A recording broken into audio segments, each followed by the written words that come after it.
IPC भारतीय दंड संहिता के बारे में बात हो रही है।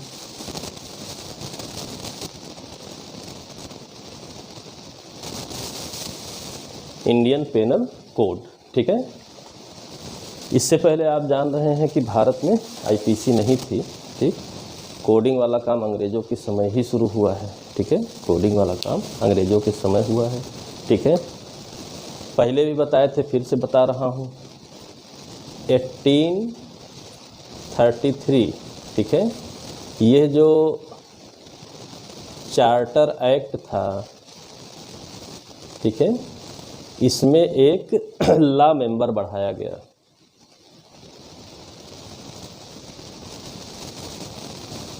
ठीक। फिर इस लॉ मेंबर को बढ़ाया गया, ये थे लॉर्ड मैकाले, ठीक है। इनके अध्यक्षता में, ठीक है, फर्स्ट विधि आयोग लॉ कमीशन बना। इसके अध्यक्ष कौन बने? लॉर्ड मैकाले बने, ठीक है। इसके अध्यक्ष लॉर्ड मैकाले बने, ठीक है। इन लॉर्ड मैकाले ने, ठीक, ड्राफ्टिंग की इंडियन पेनल कोड की, ठीक। कुछ ऊपर नीचे भी मामला था, उससे हमसे फ़िलहाल मतलब नहीं है, ठीक है। लॉर्ड मैकाले ने जब ड्राफ्टिंग की तो इनके ड्राफ्ट की किसी ने प्रूफ रीडिंग की, संशोधन किया, ठीक है। और संशोधन के पश्चात जो ड्राफ्ट इनका निर्माण हुआ था, उसके संशोधन के पश्चात, ठीक है, तो संशोधन या देखा गया, ठीक है, जस्टिस, ठीक, कौन है, किसी की याद है? बर्नीस पिकॉक, ठीक है। न्यायाधीश बर्नीस पिकॉक द्वारा इसको रिवाइज किया गया, क्या है क्या नहीं। और उसके पश्चात, ठीक है, उसके पश्चात ये ड्राफ्ट 1860 के रूप में आपका इंडियन पेनल कोड बना, ठीक। तो बर्नीस पिकॉक जो उत्तराखंड की अपनी मेंटलिटी रहती है, कई ऐसे प्रश्नों को पूछता रहता है। हो सकता है जस्टिस बर्नीस पिकॉक को भी पूछे, तो उस बात को भी आप लोग जाने रहिएगा कि इनके द्वारा रिवाइज किया गया है। फिर फाइनल टचअप दे करके 1860 में, और जब पारित किया गया तो एक्ट नंबर 45 बना, यानी कि 1860 के 45वें नंबर पर, ठीक है, इस पर सिग्नेचर हुआ, ठीक। इसके बाद लागू होने का जो है प्रवर्तन का, ठीक है, सारी चीज़ें आगे को लिखी हुई हैं, ठीक। 1962 में ये लागू हुआ आपका, ठीक है, 1962 में लागू हुआ,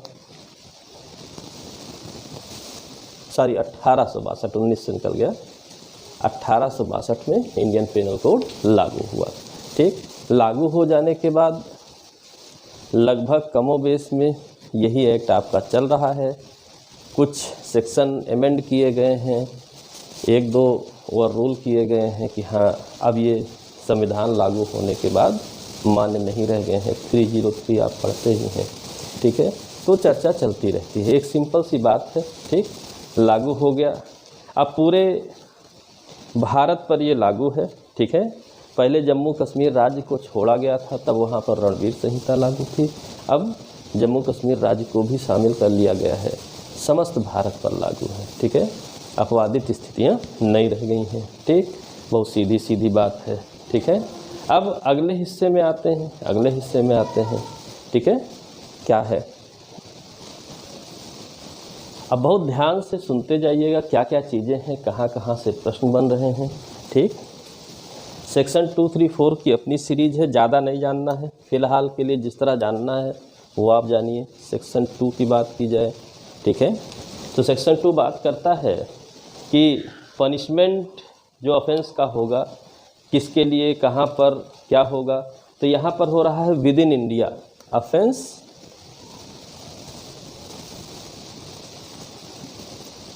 विद इन इंडिया, ठीक। पनिशमेंट ठीक है। शब्द पे ध्यान रखिएगा, प्रीलिम्स में इस बात पे आपको ध्यान रखना पड़ेगा कि क्या है क्या नहीं है, ठीक है। एवरी पर्सन,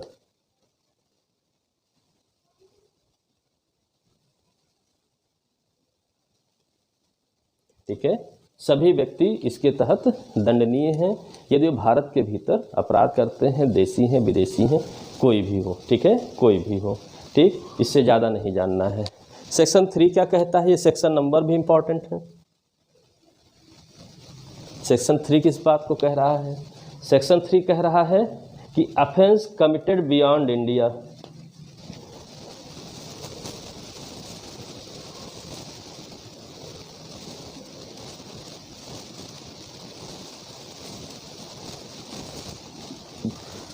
यानी कि भारत से बाहर अपराध, ठीक है। अपराध कहाँ किया गया है? भारत से बाहर किया गया है। अब भारत से क्या मतलब है, ठीक है, भारत से, तो अगर इनमें से कोई भारत में पकड़ा गया, ठीक है, जिसने भारत से बाहर अपराध किया था, यदि वो भारत में पकड़ा जाता है, ठीक है, भारत में पकड़ा जाता है तो क्या होगा, तो क्या होगा, ठीक। जब पकड़ लिए गए, और साथ में एक शर्त और भी होनी ज़रूरी है कि अपराध ये जो भारत से बाहर किया गया है तभी दंडनीय, यानी इसके लिए पनिशमेंट आप तभी दे सकते हैं जब आईपीसी में भी ऑफेंस हो, ठीक है। अगर आपके यहाँ पर दंडित बनाया गया है, दंडनीय बनाया गया है, पनिशेबल बनाया गया है भारत में आईपीसी में, तब के लिए ये सेक्शन 3 बात कर रहा है, न कि यहाँ पर अपराध घोषित नहीं है, कहीं पर अपराध घोषित है तो वहाँ के अपराध के लिए यहाँ पर दंड नहीं दिया जाएगा, ठीक है। जो इसका अर्थ क्या निकल के आता है, जो व्यक्ति भारत से बाहर अपराध करता है, ठीक है, और वो जो एक्ट है, जो ऑफेंस की कैटेगरी में है, भारत में भी दंडनीय है, और अगर वो भारत में पकड़ा जाता है, ठीक है, तो इसको दंड दिया जाएगा, पनिशमेंट दिया जाएगा, ठीक है, पनिशमेंट।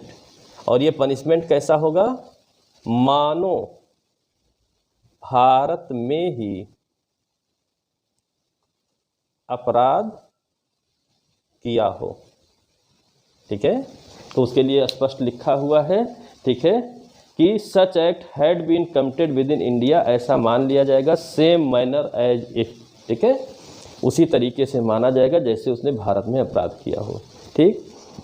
अब बताइए, प्रीलिम्स है, अदर एक्ट्स को भी मिला करके पूछ सकता है कि निम्नलिखित स्टेटमेंट्स पर विचार कीजिए। अब स्टेटमेंट तो वो आईपीसी का भी लिख सकता है, सीआरपीसी का भी लिख सकता है।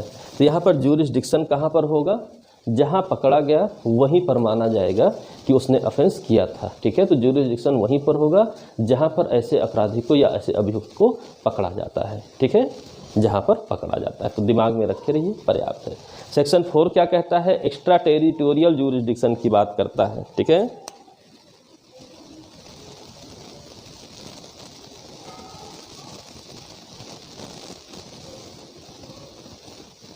ठीक है, एक्स्ट्रा टेरिटोरियल ज्यूरिसडिक्शन के रूप में लगातार यहाँ से प्रश्न आ रहा है, पिछले सालों में देखेंगे तो हर एक साल आपका आया हुआ है, ठीक। तो बाहर तो ये भी हो रहा है, लेकिन ये किसकी बात कर रहा है, राज्य क्षेत्रातीत अपराधों पर, कहाँ पर, ठीक है, ये इसके लिए बात कर रहा है। ये एक्स्ट्रा टेरिटोरियल का अर्थ है जहाँ आईपीसी लागू हो, ठीक है। आप जानते हैं जो सब्सटेंटिव लॉ होते हैं वो लेक्स फोरी नहीं होते हैं, स्थानीय विधियां नहीं होती हैं, ठीक है। प्रोसीजरल लॉ लेक्स फोरी होते हैं, स्थानीय विधियां होती हैं, यानी कि स्थान विशेष में यदि उसका जो है कोई उपयोग है तो जो उसका लिमिटेशन है, जो जिस देश के लिए है या जिस स्थान के लिए, वहीं पर लागू होती है। उन विधियों को लेकर कोई अपने साथ नहीं जाता। बट सब्सटेंटिव लॉ के बारे में क्या अवधारणा है कि सब्सटेंटिव लॉ लेक्स फोरी नहीं होती हैं, जहाँ भी आप जाएंगे विधियों को साथ लेके जाएंगे। एक तो ये नियम हुआ, सामान्य तौर पर जानिए।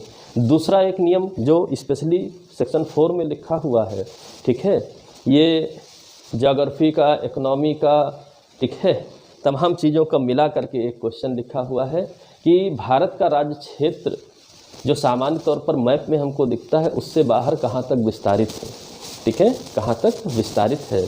तो विस्तारित में कुछ बातें तो यहाँ लिखी हैं, कुछ अपने से भी जान लीजिए। ऐसा क्वेश्चन भी आया हुआ है कि ये किसकी बात कर रहा है जहाँ पर आईपीसी लागू हो लेकिन देखने में वो हमें स्थान भारत के भीतर ना लग रहा हो, ठीक। जहाँ भी लिख सकते हैं और जिस पर पे तो स्पष्ट है कि भारत का जो भी सिटीजन होगा उस पर आईपीसी लागू रहेगी जब तक वो जिंदा है और सिटीजन है, वो पूरी दुनिया में कहीं पर भी रहे आईपीसी के तहत ही वो आता है, ठीक है। सिंपल सा नियम है, इसको दिमाग में बैठा करके आप लोग रखे रहिएगा, ठीक है। तो अब जहाँ आईपीसी लागू हो, कहाँ पर आईपीसी लागू हो, ठीक है, इसी को कहाँ बना लीजिए, ठीक है, कहाँ कौन जो कुछ भी बना लीजिए, ठीक है, कौन भी इसमें इन्वॉल्व है, सिटीजन नागरिक कहीं भी दुनिया में हो, ठीक है। अब चंद्रमा पे मंगल ग्रह का मुझे नहीं पता है लेकिन दुनिया में कहीं भी है, ग्लोब पे कहीं पर भी है, ठीक। भारत से बाहर है, भारत के भीतर है, हर जगह है, ठीक है। दूसरा नियम है रजिस्टर्ड, ठीक, पोत या विमान, ठीक है, रजिस्टर्ड पोत या विमान, इसे रूल ऑफ फ्लैग कहते हैं, ठीक है, इसे रूल ऑफ फ्लैग कहते हैं, ठीक, ध्यान रखे रहिएगा। रजिस्टर्ड पोत या विमान रूल ऑफ फ्लैग होता है, ठीक है। इसके बाद ये दो बातें तो स्पष्ट लिखी हुई हैं, फिर एमेंड करके जोड़ा गया है कि कंप्यूटर रिसोर्सेज को अगर बना करके, वर्तमान में आप जान रहे हैं कि इंटरनेट के माध्यम से साइबर क्राइम बहुत तेज़ी से बढ़ता जा रहा है, ठीक।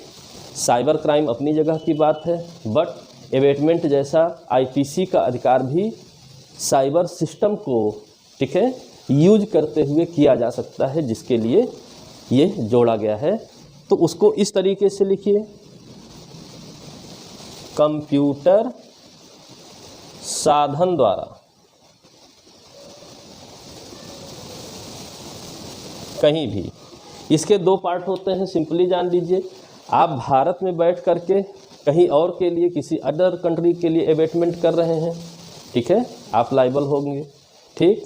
बाहर का कोई व्यक्ति बाहर बैठा हुआ है, भारत के भीतर एवेटमेंट कर रहा है, वो भी लाइबल होगा। यानी कि इसको दो तरीके से जानिए कि कंप्यूटर साधन को, ठीक है, कंप्यूटर जो भी आपके कंप्यूटर से रिलेटेड, इंटरनेट से रिलेटेड सोर्सेज हैं, उनका अगर यूज करते हुए आप यहाँ बैठ करके किसी अन्य देश में अपराध करते हैं, या किसी अन्य देश का नागरिक या व्यक्ति जो भी हो अगर भारत में अपराध करता है, दोनों कैटेगरी इसमें शामिल है, ठीक है। इसके बाद एक और क्वेश्चन पूछा हुआ है, शायद यूपी में पूछा हुआ है, ठीक है, रिलेटेड इसी से है, लिखा यहाँ पर नहीं है, ठीक है, रिलेटेड इसी से है, लिखा हुआ यहाँ पर नहीं है, और उसको एक्स्ट्रा में आप लिख लीजिए। एक बात एक्स्ट्रा में जान लीजिए क्या है, वो है दूतावास, ठीक है। दूतावास का नियम सिंपली जान लीजिए, जीएस में भी काम लग सकता है, आईपीसी में भी पूछा जा चुका है, मतलब फिर से आ सकता है, ठीक। दूतावास का अर्थ होता है कि भारत का दूतावास किसी भी देश में स्थित है तो उसकी जो बाउंड्री होती है, उसके भीतर का क्षेत्र भारत का राज्य क्षेत्र माना जाता है, ठीक है। भारत के फिजिकल बाउंड्री के अंदर उसको माना जाता है, ठीक। इसका मतलब ये हुआ कि अमेरिका में भारत का दूतावास है तो उसके भीतर का जो स्थान है, जैसे कि ये लिखा है रजिस्टर्ड पोत या विमान लिखा हुआ है, तो उसी तरीके से वो भी होता है, उसके भीतर का हिस्सा भारत के ज्यूरिसडिक्शन में आता है, तो ये माना जाएगा कि वो अपराध, ठीक है, 4 को 2 से मिला करके पढ़ा जाता है, विद सेक्शन 4 और 2, ठीक है, ये विद इन इंडिया ऑफेंस हुआ है। एनी पर्सन वहाँ पर ऑफेंस करेगा तो ट्राइबल बाई इंडिया होगा, ठीक है, बहुत सीधी सीधी बात जानिए। दूसरी बात क्या होती है कि यदि किसी अन्य देश का दूतावास भारत के भीतर है, ठीक है, तो वो सेक्शन 3 में आता है, 4 और 3 मिला करके पढ़ा जाता है, तो वो एरिया, वो बाउंड्री जो किसी अदर देश की है, मान लीजिए यूएसए की है, तो उसके दूतावास के भीतर का हिस्सा यूएसए के फिजिकल बाउंड्री के भीतर का माना जाता है, वहाँ पर यूएसए के रूल रेगुलेशंस लागू होते हैं, ठीक है। तो उसको 3 से मिला करके पढ़ा जाए, मतलब बाउंड्री अगर पार करके भारत में मिल गए तो भारत के ज्यूरिसडिक्शन में आप आ जाओगे। यदि आईपीसी के तहत आपने ऑफेंस किया है। तो हो सकता है प्रश्न इस तरीके से पीछे कि जो है भारत के किसी दूतावास में, यूएसए में स्थित दूतावास के भीतर कोई अपराध करता है तो उसे लाइबल किया जाएगा विद सेक्शन 4 और 2। ठीक, भारत में किसी अन्य देश का दूतावास स्थित है, उसके भीतर अगर कोई ऑफेंस करता है जो आईपीसी द्वारा दंडनीय है, उसको कैसे लाइबल करेंगे? विद सेक्शन 4 और 3। ठीक है, तो ऐसा भी प्रश्न बन सकता है, उसको आप ध्यान रखे रहिएगा। बाकी डिटेल क्लास में आपकी रहेगी। ठीक, ये बातें होगी। सेक्शन 2, 3, 4 बहुत इंपॉर्टेंट है, लगातार रेगुलर आपका यहाँ से क्वेश्चन आया हुआ है। इसके बाद जो बातें हैं वो सिंपल बातें हैं काफ़ी दूरी तक। हाँ, सेक्शन 6 सिंपली पूछता है, कुछ आपको पढ़ना नहीं है। सेक्शन 6 जो है ये बहुत सीधा सीधा पूछता है। प्रीलिम्स के लिए मेंस के लिए कोई मतलब नहीं, प्रीलिम्स के लिए इंपॉर्टेंट है। सीधा पूछता है कि पूरे आईपीसी में जितने भी ऑफेंस हैं वो जनरल एक्सेप्शंस के अंतर्गत आएंगे। ठीक है, अंडर जनरल एक्सेप्शंस रहेंगे। ये बात लिखी कहाँ है? सेक्शन 6 में लिखी हुई है। ठीक है, अपराध जो होंगे, ठीक है, साधारण अपवाद के अंतर्गत अंडर जनरल एक्सेप्शंस। बस कहाँ लिखा है? सेक्शन 6 में। बस इसके अलावा दूसरा कोई परिभाषा मतलब कुछ आता ही नहीं है। ठीक है, इसके अलावा कुछ नहीं आता है। ठीक, इसके बाद 8, 9, 10, 11 ये सब आप अपने से देख लीजिए, मुझसे कोई मतलब नहीं है। ठीक, वैसे भी मैं बोल दे रहा हूँ, बस कोई भी वर्ड लिखा हो जो मेल पर्सन को इंडिकेट करता हो तो इसका मतलब ये नहीं कि वो फीमेल को इंडिकेट नहीं करता है। बस यही इन्होंने कहा है। यहाँ पर दोनों हैं। ठीक है, दोनों हैं, मेल फीमेल दोनों हैं। वचन मतलब कि सिंगुलर जो है नंबर में लिखा हुआ, मतलब ये नहीं कि बहुवचन वहाँ नहीं आएंगे, सब आएंगे, कोई टेंशन नहीं है। ठीक, कि ज़बरदस्ती कोई आप रिट याचिका और कोई ऐसे उसके लिए ना जाइए कि सिस्टम को डिस्टर्ब करिए, वो सभी को माना जाएगा। ठीक, 10 में मैन वोमेन लिखा है, किसी भी आयु का हो। ठीक है, किसी भी आयु का, पैदा होने से लेकर के मरने तक होता है। ठीक, व्यक्ति के भीतर व्यक्ति में थोड़ी सी बात बनती है। ठीक है, क्या आपकी जो है कंपनी, एसोसिएशन, ठीक है, बॉडी ऑफ पर्सन, ठीक, ये सभी आ जाते हैं, चाहे वो कॉर्पोरेटेड हो या ना हो। ये सब आप लोग अपने से पढ़िएगा, कोई मतलब नहीं है कि यहाँ कोई बहुत विशेष नहीं प्रश्न बनता है। ठीक है, क्वीन से मतलब नहीं है, सरकार का सेवक मतलब नहीं, ये सब अब नहीं पूछा जाता है।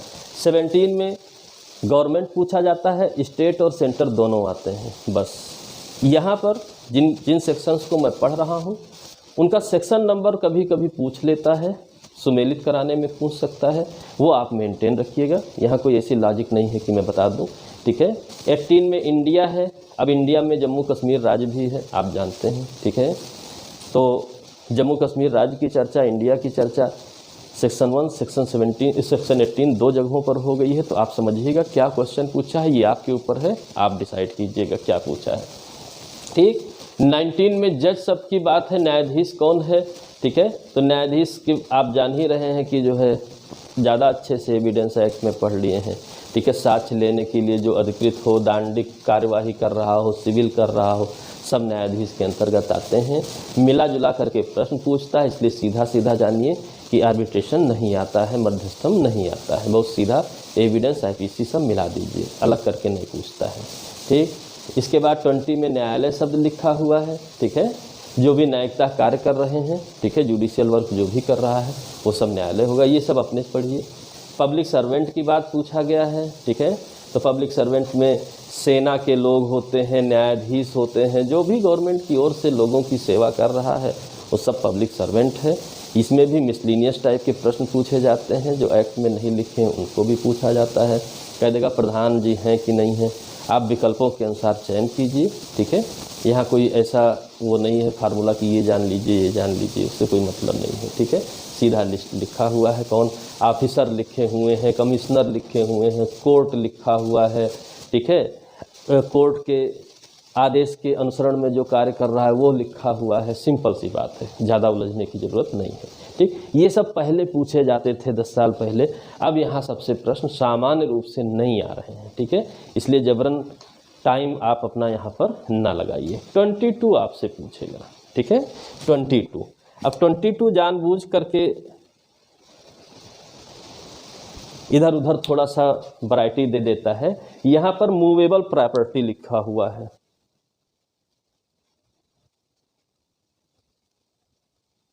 ठीक है। चल संपत्ति क्या होती है, जंगम संपत्ति क्या होती है, उसके बारे में लिखा हुआ है, ठीक है। क्या लिखा हुआ है, कॉर्पोरल प्रॉपर्टी,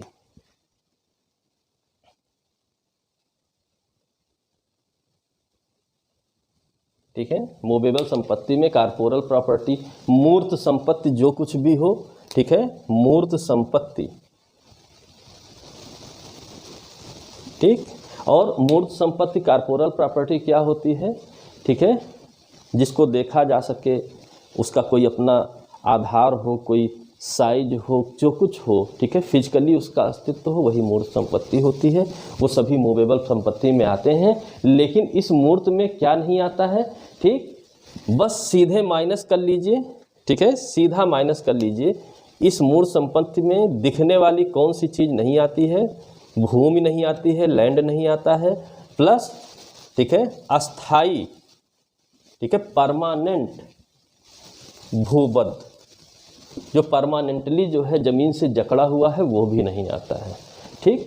मतलब ऐसी कोई वस्तु एक आदमी उठा ले वो भी आती है, 10 आदमी मिल करके उठा ले वो भी आती है, 100 आदमी मिल करके उठा ले वो भी आती है, ठीक है।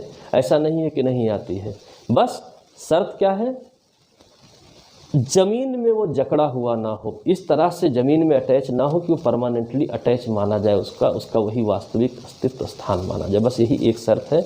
अब यहाँ पर जानबूझ करके देखिए 2 क्वेश्चन एक्स्ट्रा आते हैं, ठीक। जैसे अभी मैंने बताया कि न्यायाधीश के बारे में एविडेंस की बातों को मिला करके पूछता है, ठीक, लेकिन इसमें जानबूझ करके टीपीए की बात को मिला करके उलझाता है। टेंडेंसी जो क्वेश्चन की है मैं वो बता रहा हूँ, ठीक। टीपीए एक्ट जब आप पढ़ेंगे तो वहाँ पर आप देखेंगे घास की चर्चा की गई है, थेफ्ट जब पढ़ेंगे तो आप देखेंगे ट्रीज की चर्चा की गई है, वृक्षों की चर्चा की गई है। तो आपको सिंपली जानना है, ज़्यादा नहीं जानना है, सिंपली जानना है। क्या जानना है, आईपीसी के अकॉर्डिंग क्या आएगा क्या नहीं आएगा, ठीक। आईपीसी के सेक्शन 22 के अकॉर्डिंग क्या मूवेबल प्रॉपर्टी है क्या नहीं है, सिर्फ इन वर्ड्स से आपको आंसर चुनना है। ऐसा लगातार प्रश्न आया है इसलिए मैं इंडिकेट कर रहा हूँ। आईपीसी सेक्शन 22 के अकॉर्डिंग कॉर्पोरल प्रॉपर्टी आएगी, सिर्फ ये लिखा है, बट पर जो है लैंड एंड परमानेंटली जो अटैच हो लैंड से वो नहीं आएगा, ये लिखा है। न घास की चर्चा है 22 में, न पेड़ की चर्चा है, किसी भी चीज़ की नहीं चर्चा है। और मज़ेदार बात यह है कि यहाँ पर कोई एक्सप्लानेशन नहीं लिखा हुआ है, यहाँ पर कोई एग्जाम्पल नहीं लिखा है सेक्शन 22 में, यहाँ पे कोई इलस्ट्रेशन भी नहीं लिखा है, इसलिए कोई कंफ्यूजन नहीं। आईपीसी सेक्शन 22 के अकॉर्डिंग बस ये जानिए और कुछ भी नहीं जानना है। जनरली पूछता है कि निम्नलिखित में से क्या जो है मूवेबल प्रॉपर्टी है, क्या इमूवेबल है, तो सारा दिमाग लगाइए, कोई समस्या नहीं। इंडिविजुअल पूछता है ट्रीज के बारे में, तो ट्रीज के बारे में यस और नॉट नहीं पूछेगा। यस और नॉट रहेगा तो एक ऑप्शन जरूर रहेगा, जब तक वो अलग ना हो जाए, ज़मीन से अलग ना हो जाए, ठीक है। जब ज़मीन से अलग हो जाएगा पेड़ तब वो मूवेबल प्रॉपर्टी तत्काल हो जाएगा, उससे पहले इमूवेबल प्रॉपर्टी में आता है, ठीक। यानी कि आपको उलझाएगा नहीं, आपको जो अंतिम लाइन दृष्टांत में इलस्ट्रेशन में लिखा है थेफ्ट में कि पेड़ चोरी का विषय कब बनती है, सब्जेक्ट मैटर कब बनेगी थेफ्ट का, जैसे ही वह अलग होता है। यानी कि काट कर जैसे ही आपने अलग किया वो मूवेबल प्रॉपर्टी हो जाती है और थेफ्ट का सब्जेक्ट मैटर बन जाता है। बस वही एक लाइन ध्यान में रखिए, कभी गलती नहीं होगी। लेकिन इसमें इस तरीके से लगातार ऑप्शन देता है, ध्यान से आपको चुनना है कि क्वेश्चन क्या पूछा है, उसके अकॉर्डिंग ऑप्शंस में से चुनिए, इधर उधर की बात फिर दिमाग में नहीं आनी चाहिए, ठीक है। क्लियर है, नेक्स्ट चलते हैं, ठीक है। 23 भी आपका इंपॉर्टेंट है, ये सेक्शन नंबर भी इंपॉर्टेंट है, 23 भी इंपॉर्टेंट है। अब 23 किस बात की बात कर रहा है, रॉन्गफुल गेन रॉन्गफुल लॉस की बात कर रहा है।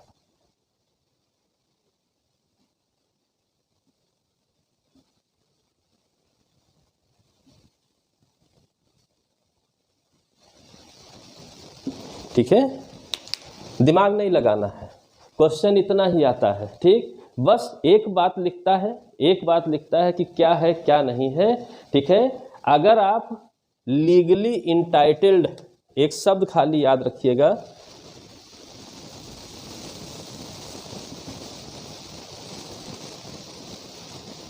और कुछ ना याद रखिए रांगफुल गेन लास्ट में, और कुछ भी याद ना रखिए, ठीक है, कि विध वैध रूप से आप हकदार हो, ठीक, कोई समस्या नहीं। वैध रूप से हकदार नहीं है और आप बेनिफिट ले रहे हैं, गेन की कैटेगरी में जाएगा।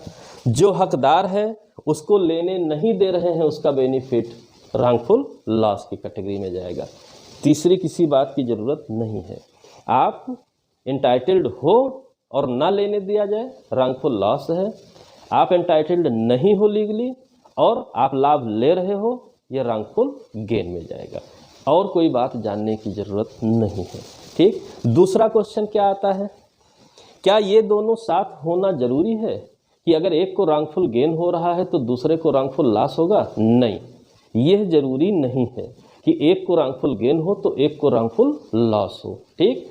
एग्जाम्पल के रूप में आप मिसचिफ के ऑफेंस को याद रखिए, रिस्ट के ऑफेंस को याद रखिए कि रिस्ट एक ऐसी चीज़ है कि लाभ तो किसी को नहीं होता है, नुकसान जरूर किसी का हो जाता है, ठीक है। इसलिए हमेशा एक दूसरे से जुड़े हुए रांगफुल गेन और रांगफुल लॉस नहीं रहेंगे कि एक को लाभ हो रहा है तो दूसरे को हानि होगी, ऐसा हर समय आवश्यक नहीं है। बस सीधी सी बात, इसके अलावा कोई क्वेश्चन नहीं आता है, ठीक है। 24 आ रहा है, डिसऑनेस्टली।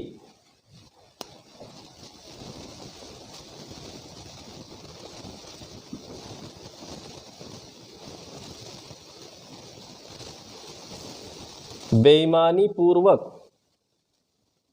ठीक है। डिसऑनेस्टली क्या है, बेईमानी पूर्वक क्या है? बड़ी सिंपल सी बात है, ठीक है।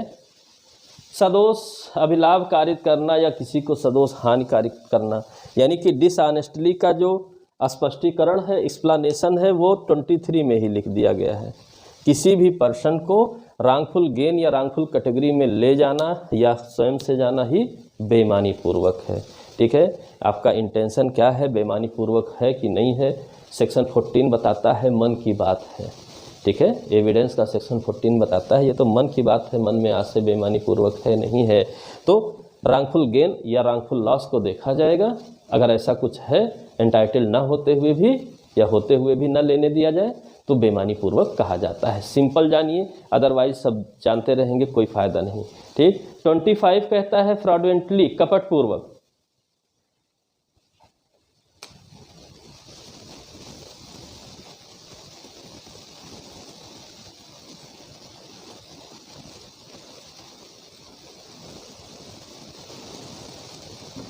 ठीक है, फ्रॉडुलेंटली कपटपूर्वक, बहुत सीधी सी बात है, ठीक।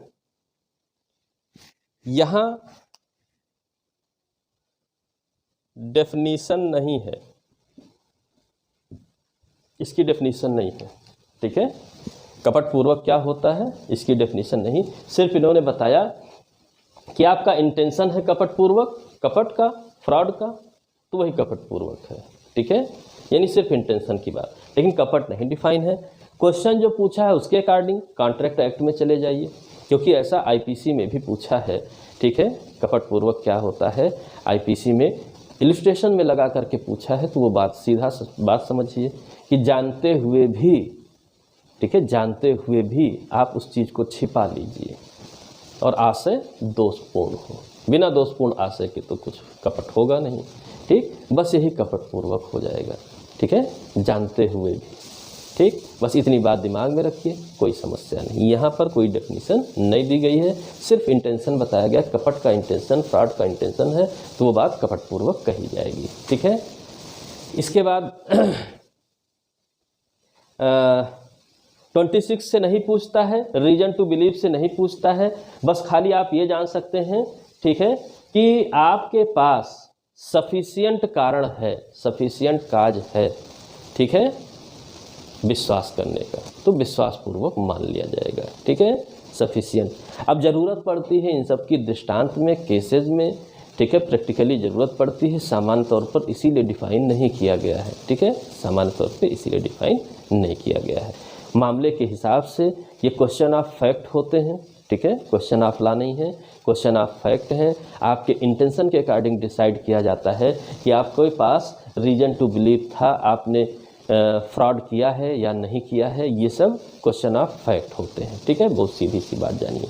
27 से भी डायरेक्टली क्वेश्चन नहीं पूछता है, 27 भी सीधी सी बात जानिए।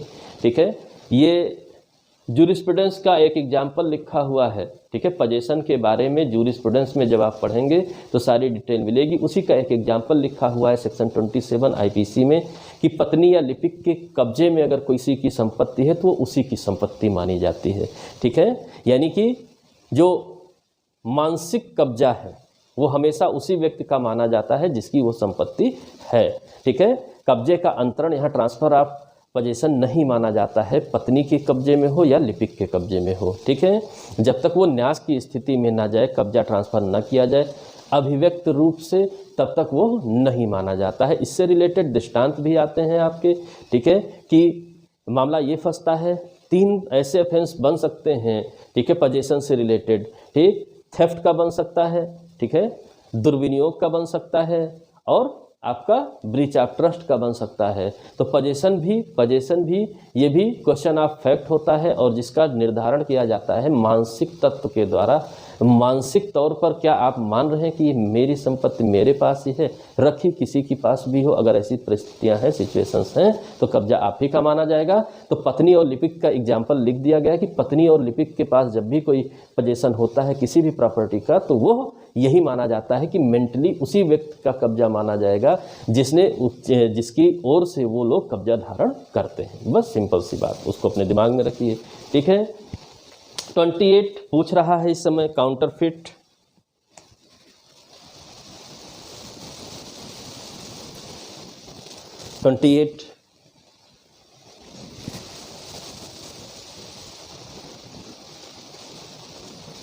ठीक है, कूटकरण। ठीक है, कूटकरण यह क्या है? ठीक है, तो इसको आप याद रखिए कि बस क्या कि सदृश होना चाहिए। ठीक है, जैसा ओरिजिनल है, ठीक है, जिसको होना चाहिए था वैसा ही डुप्लीकेट होना चाहिए आपका। बस सदृश शब्द याद रखिए।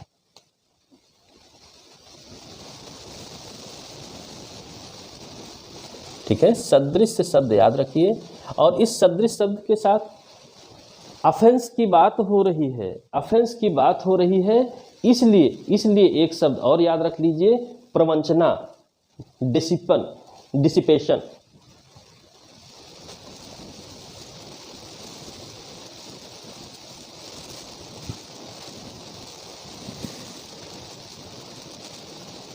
ठीक है, बस और कुछ नहीं याद रखना है। अगर क्वेश्चन आता है तो इधर भी पूछा गया है, इसलिए आप काउंटरफिट को जान लीजिए। कूटकरण कहाँ पर है? 28 में है।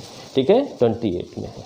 ठीक, इसके बाद 29 डॉक्यूमेंट आपने पढ़ा है। किसी भी सब्सटेंस पर कोई भी निशान हो, ठीक है, जो एविडेंस के रूप में प्रयोग हो सकते हैं, वही डॉक्यूमेंट होते हैं। ठीक है, या चाहे इंटेंशन हो चाहे हो सके, बस दोनों कैटेगरी में है डॉक्यूमेंट। ठीक है, 29 डॉक्यूमेंट। आप सीधे सेक्शन नंबर जानिए। अंदर की बात आप एविडेंस में ही पूछेगा, यहाँ नहीं पूछता है। ठीक है, यहाँ नहीं पूछता है। ठीक, और 30, 31 बस ऐसे ही आप अपने बेयर एक्ट में देख लीजिएगा, कोई मतलब नहीं है। 33 एक्ट और ओमिशन पूछता है। ठीक है, एक्ट और ओमिशन दोनों एक दूसरे के पूरक हैं, कोई टेंशन नहीं है। कार्य करके भी आप अपराध कर सकते हैं, अपने कर्तव्यों की उपेक्षा करते हुए भी, नेग्लिजेंस करते हुए भी आप अपराध कर सकते हैं। एक्ट और ओमिशन दोनों के जरिए यदि ऑफेंस हो रहा है तो ऑफेंस की कैटेगरी में आएगा। ठीक है, ऑफेंस की कैटेगरी में आएगा। चाहे ज़्यादा खिला के मार दीजिए, जहर खिला के मार दीजिए, चाहे बिना खिलाए मार दीजिए, वो ऑफेंस की कैटेगरी में आएगा। ठीक, तो सेक्शन नंबर आप देख लीजिए 33। मतलब कुल मिला के कह सकते हैं कि सेक्शन नंबर के हिसाब से सेक्शन 29 देख लीजिए, 33 देख लीजिए, और बाकी कुछ नहीं जानना है। ठीक, इसके बाद 34 मेन आपका हो जाएगा। अब 34 आपको समझना पड़ेगा, जानना पड़ेगा, थोड़ा सा जानना पड़ेगा। ठीक, केस लॉ भी यहाँ पर पूछा जाता है। ठीक है, तो देखते हैं 34 क्या है। फिलहाल जो 34 आप लोगों को पढ़ना है, प्रीलिम्स को ध्यान में रखते हुए पढ़ना है। इसका अपना मोड होता है, मेंस के लिए जब पढ़ना है तो कई लाइन स्पष्टीकरण के रूप में एक्सप्लेन करने के लिए लिखनी पड़ती है, तो थोड़ा सा अलग हो जाता है। ठीक, फैक्ट यहाँ भी सारे आएंगे, लेकिन यहाँ पर फैक्चुअल रूप से आएंगे। ठीक, कॉन्सेप्ट हम समझते रहेंगे, लेकिन वही चीज़ जब मेंस के लिए बात आती है तो मेंस में थोड़ा सा एक्स्ट्रा कुछ कोरिलेट करके बातों को जानना जरूरी होता है। ठीक है, यहाँ पर जो केस लॉ पूछे जा रहे हैं वो बस रेफरेंस दे करके 34 या जॉइंट लायबिलिटी से पूछे जा सकते हैं। ठीक है, लेकिन मेंस में जब केस लॉ लिखे जाते हैं तो एक्सप्लेन भी करना होता है कि किस तरीके से, ठीक है, वो इससे अटैच है। ठीक है, तो फिलहाल प्रीलिम्स टारगेट है तो प्रीलिम्स के अकॉर्डिंग देखते हैं। ठीक, सेक्शन 34 पहली बात 34 में जानना क्या है। ठीक है, जानना है सेवरल पर्सन। ठीक है, कई व्यक्ति।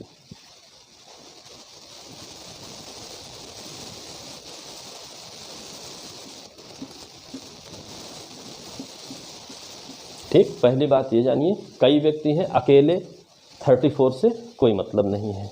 ठीक, इन कई व्यक्तियों का कॉमन इंटेंशन।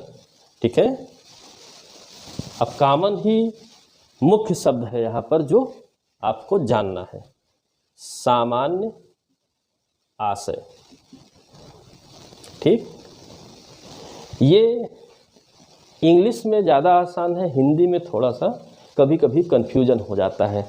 कॉमन इंटेंशन, इसी के वर्सेज आपका यूज होता है सेम इंटेंशन। ठीक है, यानी समान आशय। ठीक, तो आप सीधी सीधी बात जानिए, सीधी सीधी बात जानिए, यह 34 का नहीं है, ये है कॉमन इंटेंशन है। ठीक है, कॉमन। कभी कभी इंटेंशन की जगह ऑब्जेक्ट लिख लेता है, ऑब्जेक्ट भी यहाँ पर नहीं आएगा। यानी कि अगर क्वेश्चन के दृष्टिकोण से देखें तो यहाँ पर ये भी लिख सकता है, ठीक है, और सेम ऑब्जेक्ट। ठीक है, समान उद्देश्य। तो इसके लिए भी आप जाने रहिए, समान उद्देश्य भी 34 में नहीं है। ठीक, ज़्यादा जानना बाद की बात है।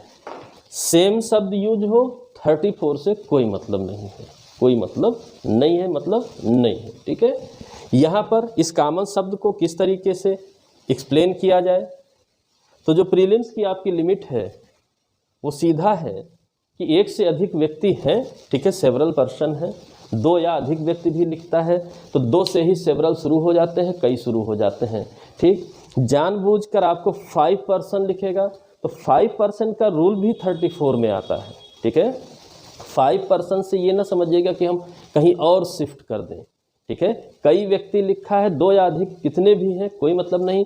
5 की जो कैटेगरी है तो उसके लिए स्पेसिफिक ऑफेंस दिए हुए हैं, उनके अकॉर्डिंग आप पढ़िए कि 5% की रिक्वायरमेंट कहाँ पर है, किन कंडीशंस में है। यहाँ हमसे कोई मतलब नहीं है, 2 और मोर होने चाहिए, बाकी और कोई मतलब नहीं है। ठीक है, 5% और इन सब में उलझने की ज़रूरत ही नहीं है 34 में। अगर उलझते हैं तो ऐसी वो लैंग्वेज लिखेगा कि आपसे गलत हो जाएगा, फिर कोई इलाज नहीं है। ठीक, यहाँ पर जो सबसे महत्वपूर्ण शब्द है वो कॉमन है। 2 हो, 4 हो, 10 हो, 20 हो, 100 हो, कोई फर्क नहीं पड़ता। और कॉमन का मतलब होता है, बहुत सीधी सीधी बात, मस्तिष्कों का पूर्व मिलन। ठीक है, कंसेंट हो गया हो, सहमति हो गई हो। ठीक है, कंसेंट हो गया हो, सहमति हो गई हो, एक दूसरे के पूरक बन गए हो कि हाँ हम सहमत हैं, बस कॉमन हो जाएगा। सेम बहुत का हो सकता है, ए इस इधर से आता है, बी इधर से आता है, सी को मारने के लिए ए मार दिया, बी ने देखा अच्छा ए मार दिया तो मेरी क्या जरूरत, धीरे से चला गया। बी भी मान लीजिए उसकी कुछ लिंक मिलता है, पकड़ लिया गया, कोई लायबिलिटी नहीं है। सेम इंटेंशन दोनों का था, लेकिन इंडिविजुअल एक्ट था ए का, बी की कोई लायबिलिटी नहीं होगी। लेकिन ए और बी कहीं कंसेंट कर लिए, बी नहीं भी है और ए उस कॉमन इंटेंशन के तहत अगर सी को मार देता है तो बी लाइबल होगा, चाहे वो एक्ट में पार्टिसिपेट करे या ना करे, किसी भी प्रकार से फर्क नहीं पड़ता है।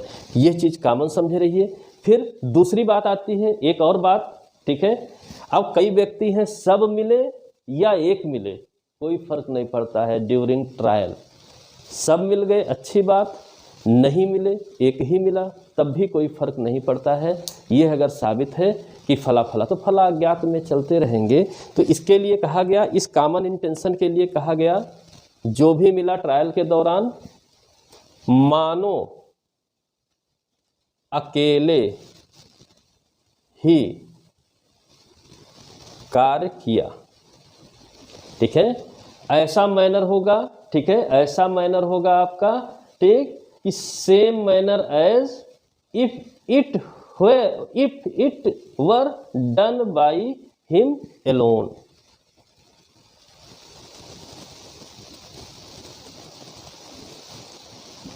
अकेले द्वारा ही किया गया है, यानी कि 34 में, ठीक है, एक्ट में पार्टिसिपेट किया है या नहीं किया है, अगर उस एक्ट के लिए उसका कॉमन इंटेंशन था, पहले से कंसेंट था, तो पार्टिसिपेट करे या ना करे, अकेला मान करके, एलोन मान करके उसको सज़ा दी जाएगी। सज़ा में किसी की हिस्सेदारी नहीं होगी। ऑफेंस के लिए पूरी सज़ा, जितनी भी पनिशमेंट उस ऑफेंस के लिए दी हुई है, इन कई में से सभी को इंडिविजुअल पूरी की पूरी पनिशमेंट दी जाएगी। पनिशमेंट में कोई पार्ट नहीं किया जाएगा। इसका अर्थ ये होता है कि मानो अकेले ही उसने कार्य किया है, ठीक। बहुत सिंपली जानिए, ठीक, डन बाय हिम एलोन, इस बात को जानिए। इतनी ही बात, ठीक है, इस कॉमन इंटेंशन के अग्रसरण में, ठीक है, इसे आगे बढ़ाने में, फर्दरेंस में अगर कोई भी बात हो रही है तो जितने लोगों का कॉमन इंटेंशन है सभी लोग धारा 34 के तहत लाइबल होंगे। और लाइबिलिटी कैसी होगी?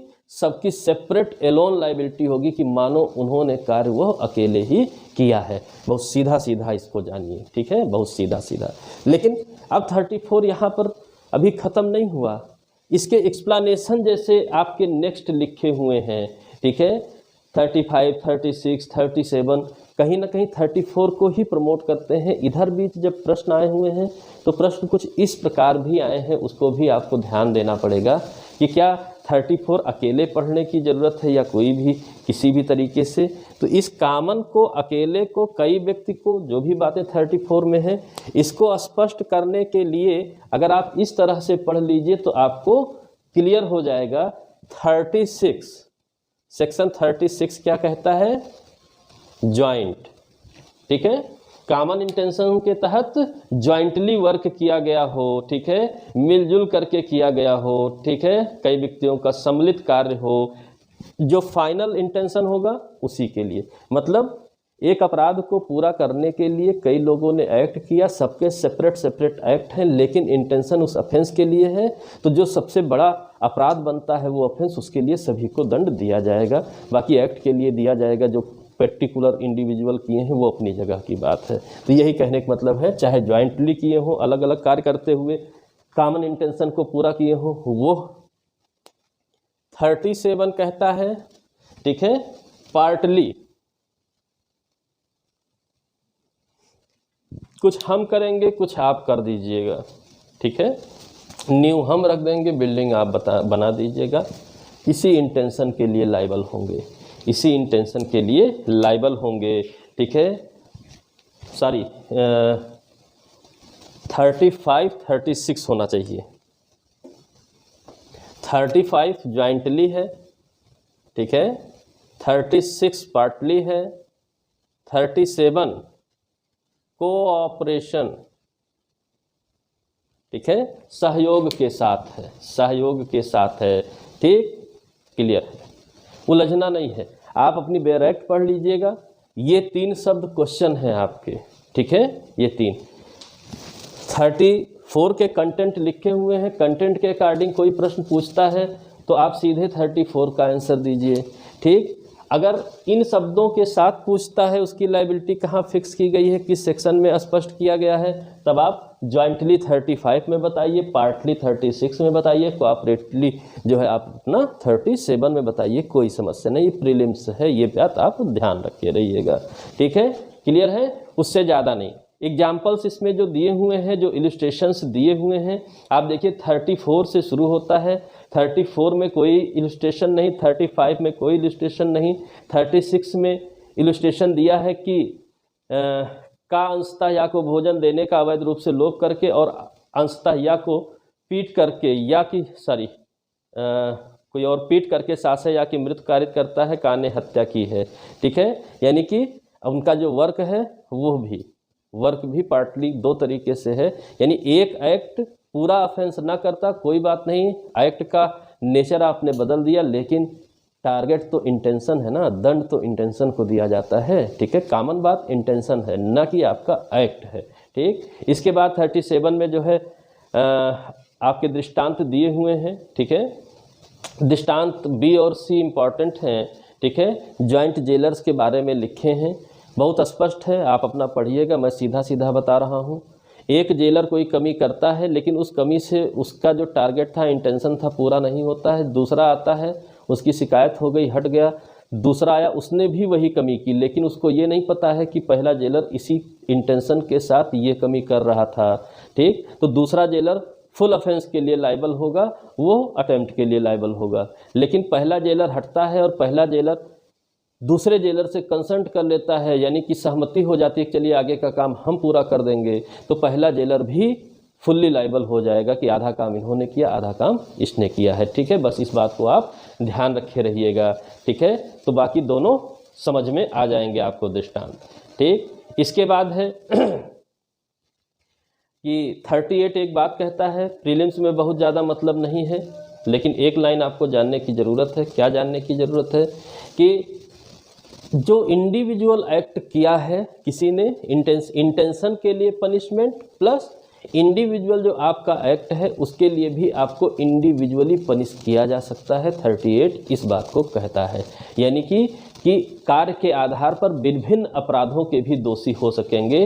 दे may be guilty of different offences by means of that act. Intention final क्या है जिसके लिए कंसेंट हुआ, उसके लिए 34 ने बता दिया पहले ही, और आप एक्ट के अकॉर्डिंग डिफरेंट ऑफेंसेस के लिए अदर एक्स्ट्रा में भी आपको पनिशमेंट दिया जाएगा। उस ऑफेंस के लिए जिसका इंडिविजुअल ऑफेंस है उसके लिए दूसरे को पनिश नहीं किया जाएगा। ठीक है, बहुत सीधी सीधी बात कहता है। ठीक, इसके बाद नेक्स्ट क्वेश्चन चलते हैं। 34, 35, 6, 7, 8 इसी तरीके से जानना है प्रीलिम्स के लिए। ठीक, इसके बाद हाँ, अभी तो एक मेन बात रह गई, इसके साथ इसमें केसला पूछे जाते हैं। केसला आपको जानने की ज़रूरत है। ठीक, तो केसला में इंडिविजुअल आपको बता दूंगा 34 से रिलेटेड कौन कौन से केसला हैं। ठीक है, और वो कैसे पूछे जाते हैं। तो अभी बेयर एक्ट के अकॉर्डिंग ही हम लोग चलते हैं। ठीक, केसलाज वरिंद्र कुमार घोष हैं, महबूब साहब वर्सेज एम्परर है, जो भी हैं। ठीक है, गणेश राम पूजा हैं, तमाम ऐसे केसलाज हैं आपके, उनके बारे में हम लोग इंडिविजुअल चर्चा कर लेंगे। प्रीलिम्स के लिए बहुत गहराई में जाने की ज़रूरत नहीं है, तो उसको अलग से ठीक है हम कर लेंगे, कोई समस्या नहीं है। ठीक, केस लाज के अकॉर्डिंग आपको एक बात बस यहाँ जाननी है। ठीक, जो सभी केस हैं एक साथ लेना वो अलग चीज़ है, एक बात फिर भी जानना है। ठीक, क्योंकि प्रीलिम्स में ऐसा कुछ क्वेश्चन आया हुआ है। ठीक है, एक प्रश्न आया है, क्या इस सेक्शन 34 में कभी संशोधन हुआ है? ठीक है, अमेंडमेंट हुआ है। तो संशोधन हुआ है इसमें 1870 में। ठीक है, 34 में अमेंडमेंट हुआ है 1870 में। ठीक, क्या अपने सबके सामान्य आशय के अग्रसरण में, ठीक है, अपने सबके सामान्य आशय के अग्रसरण में in the furtherance of common intention, ये पहले नहीं लिखा हुआ था 1860 में, 1870 में लिखा गया। यहाँ पर जो है पूछा जाएगा कि ये है किसकी वजह से, ठीक है, किसकी वजह से इसको यहाँ पर शामिल किया गया। तो गणेश सिंह वर्सेज राम पूजा, इसका रीजन क्या है, कारण क्या है?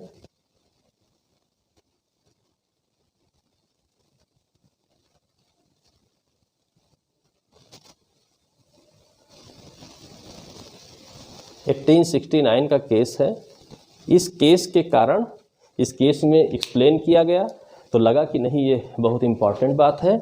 1870 में अमेंडमेंट करके 34 में ये जोड़ दिया गया। ठीक, क्वेश्चन लगातार आता है, इस बात को आप जाने रहिएगा। गणेश सिंह वर्सेज राम पूजा।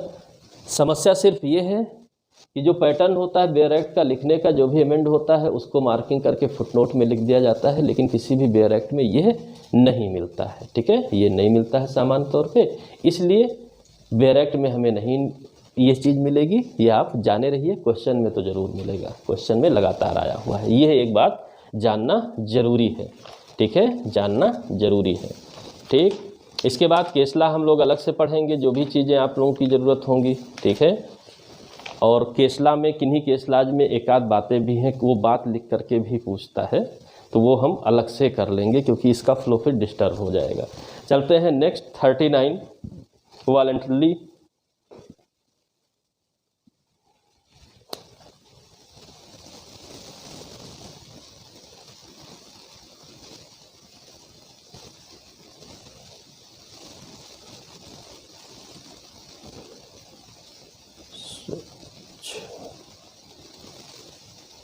स्वेच्छापूर्वक वॉलंटरीली क्या होता है?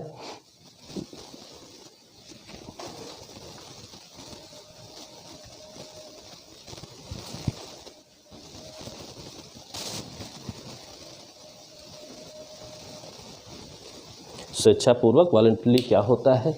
ठीक है, बस सीधी सी बात। ठीक है, इंटेंशन, ठीक, विश्वास, नॉलेज। ठीक है,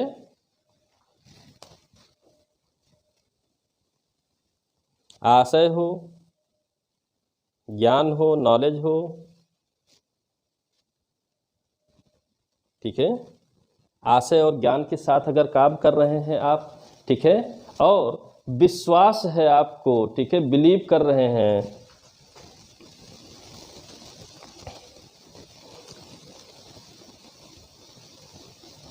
तो आप इनके साथ अगर कोई भी एक्ट कर रहे हैं, आप स्वेच्छापूर्वक कार्य कर रहे हैं। ठीक है, अगर किसी फैक्ट से ये दर्शित होता है कि जो आपने किया है कार्य वो ऐसे साधनों को इस्तेमाल करते हुए किया गया है कि उससे इंडिकेट हो रहा है कि आपका आशय था, ठीक है, आपकी नॉलेज में था कि इसका परिणाम ये निकलेगा, आप विश्वास करने का कारण रखते थे कि ऐसा होना संभव है, तो आपने स्वेच्छापूर्वक किया है। ठीक है, आशय, ज्ञान और विश्वास, तीन शब्द को जाने रहिए। इंटेंशन, नॉलेज एंड बिलीफ शब्द को जाने रहिए। आपका आंसर कभी भी गलत नहीं होगा। ठीक है, 39 40 भी इधर बीच लगातार पूछा हुआ है। ठीक है, अपराध, ऑफेंस शब्द यूज किया गया है। पहली चीज जो पूछ रहा है वो जान लीजिए, परिभाषा नहीं है, यहाँ पर किसी भी प्रकार की परिभाषा नहीं दी गई है। सामान्य तौर पर हम लोग जो भी एक्ट पढ़ते हैं, किसी भी एक्ट में अपराध की कोई जनरल डेफिनीशन नहीं दी गई है। आईपीसी, सीआरपीसी, एविडेंस, कहीं पर भी इसकी डेफिनीशन नहीं दी गई है। ठीक, केनी, हुदा, ब्लैकस्टोन, स्टीफेन, सामंड, ठीक है, इन लोगों की डेफिनीशंस हम लोगों को पढ़ना रहता है।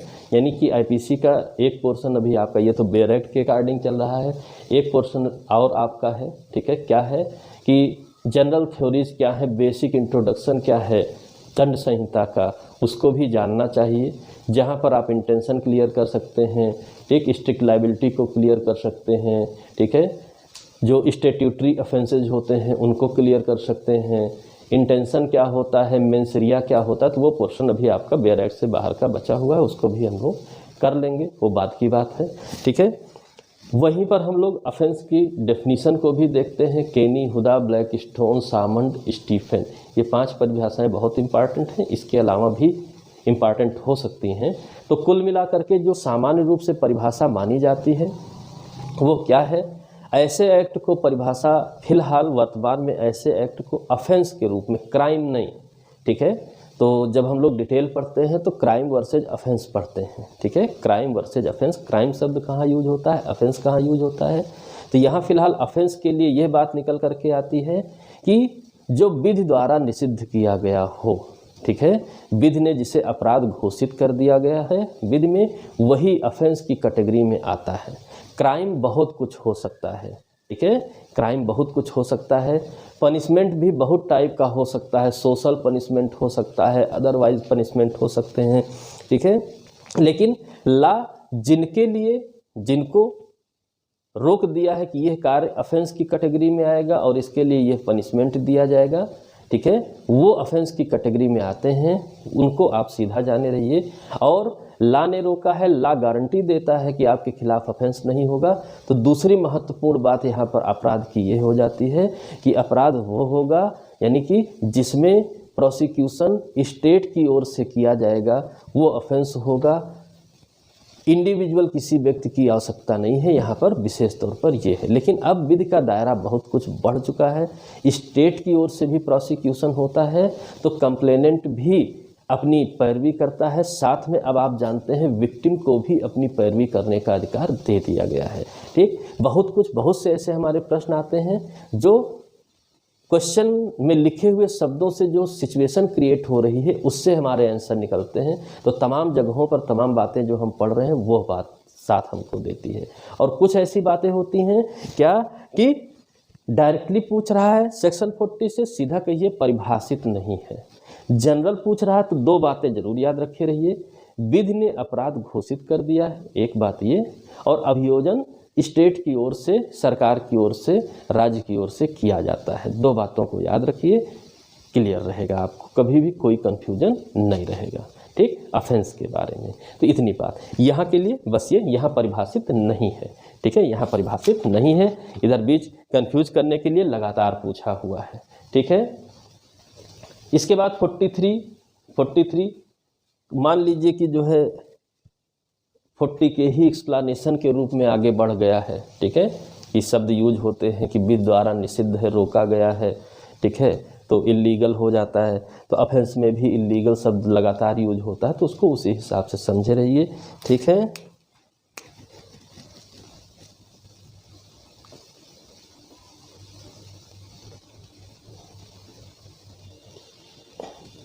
इलीगल कहाँ पर है, 43 में है, ठीक, और लीगली बाउंड टू डू है,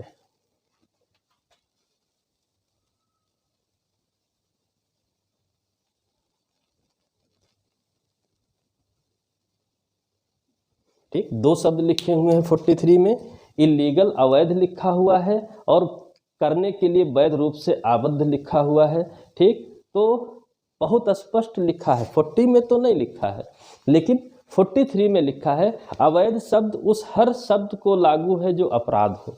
कितने अच्छे से लिख दिया गया, ठीक। इसीलिए मैंने क्या बताया कि 40 पूछ रहा है, आप कहिए डेफिनीशन नहीं है, ठीक। 43 पूछ रहा है तो यहाँ पर भी डेफिनीशन नहीं है, लेकिन हिंट, इंडिकेशन, ठीक है, डायरेक्शन बहुत स्पष्ट है। क्या स्पष्ट है, the word illegal is applicable to everything which is an offence.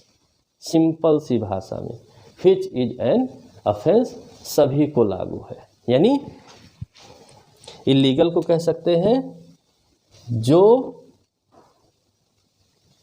अपराध है, ठीक है, जो अपराध है, ठीक। और लिखा हुआ है which is prohibited by law.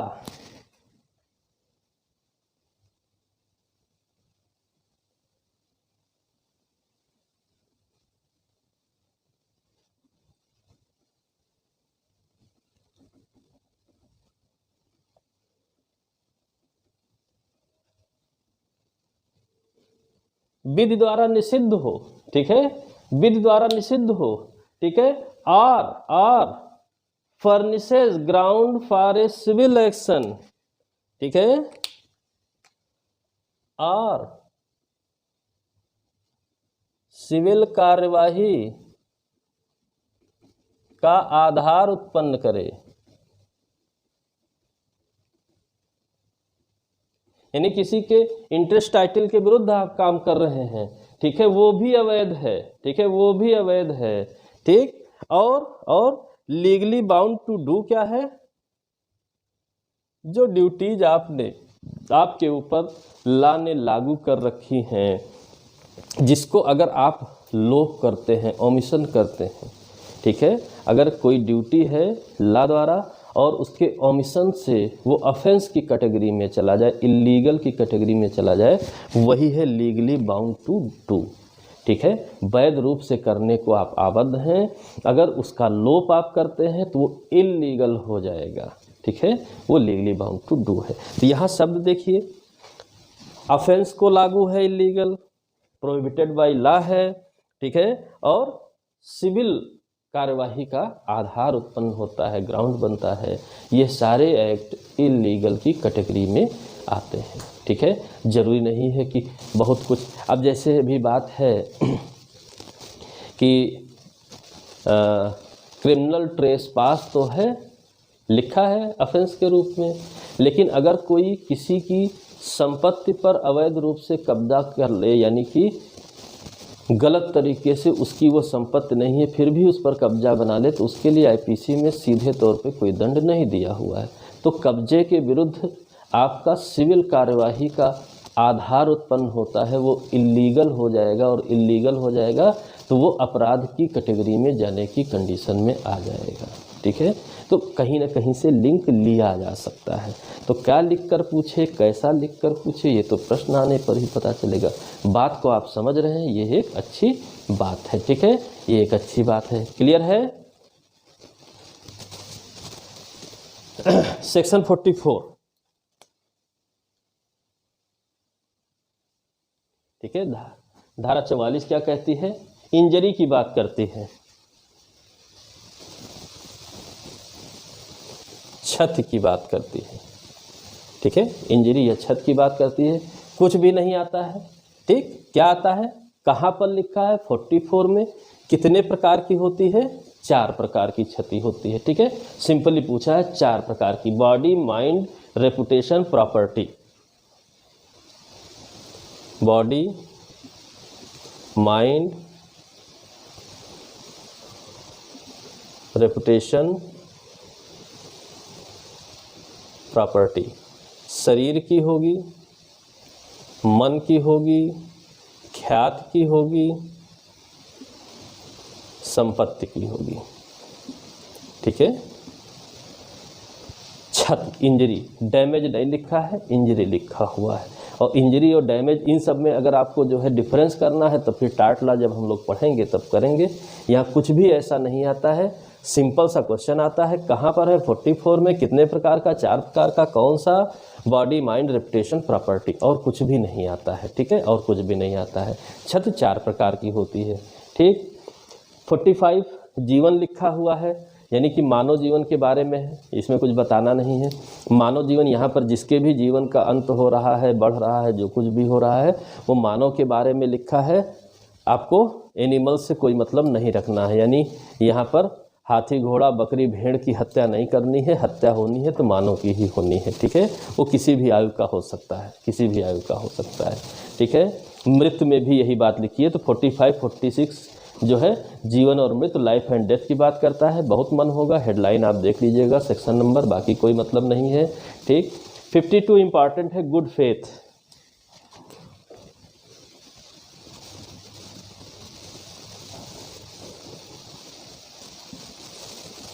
ठीक है, 52 इंपॉर्टेंट है, गुड फेथ, ठीक। सद्भाव पूर्वक क्या होता है?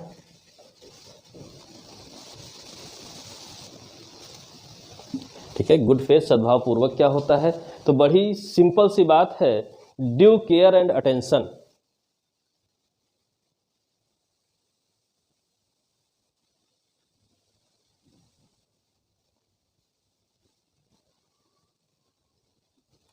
एक लाइन याद रखिए, ड्यू केयर एंड अटेंशन, यानी सम्यक सतर्कता और ध्यान के साथ।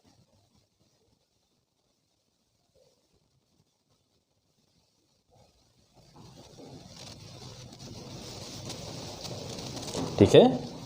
DCA रूल है, ड्यू केयर एंड अटेंशन, सम्यक सतर्कता और ध्यान के साथ जो भी आप काम कर रहे हैं सभी सद्भाव पूर्वक होगा। सेक्शन 80 में बहुत अच्छे से सभी आप कहिए कि पूरे जनरल एक्सेप्शन में ये शब्द बहुत कायदे से यूज किया गया है, सद्भाव पूर्वक, ठीक है। तो इसको याद रखे रहिएगा।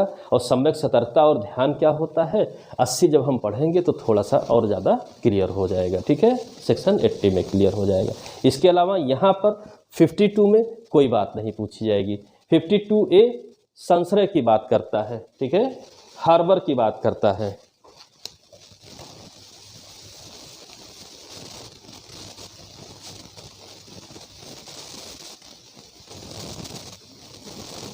संश्रय हार्बर की बात करता है।